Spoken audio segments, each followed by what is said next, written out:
Hey guys, it's Chloe, back with more Con Chronicles. Today we'll be talking about Hero Hype. It's a one-day event held several times a year in Tampa, Orlando, and Miami. I obviously went to the Tampa one. Hero Hype's not as new as I initially thought, but this was only its second year in Tampa. I wanted to check this con out since I moved here but had work or other obligations, but now that I'm finally off weekends, my chance had arrived, and I was especially curious after hearing from my photographer friend about the Miami event's ups and downs. With just under a month until the convention, I was invited to be a cosplay guest. I applied for it back in June, but figured they weren't interested. I felt unprepared because of the short notice, but I've been wanting to guest at more conventions, so I was still excited.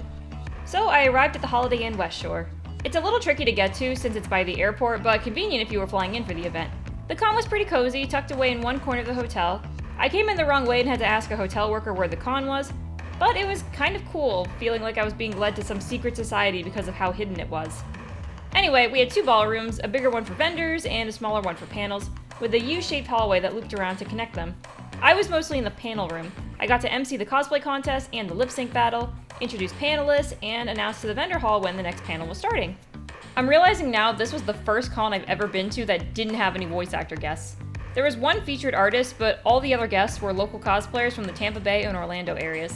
This wasn't a big deal as voice actors are not a main draw for me. I didn't even notice the lack of VAs during the day, but it is interesting looking back. As the costume contest approached, the convention started going by a lot faster. We had the entire runway show and announced winners in less than half an hour. Big plus considering costume contests have a reputation for starting late. But things got quiet real fast. While the convention was scheduled to run until 7, this was what the vendor hall looked like at 5. As you can see, most of them are gone. One cosplay guest had even packed up and left before 3. Luckily, we had a pair of belly dancers from Lady Darjuxena to fill the void. The lip sync battle was a little clunky because of Bluetooth issues, but there were some fun performances and the vibes were good, so I'll give it a pass. The JoJo's group that won absolutely killed it.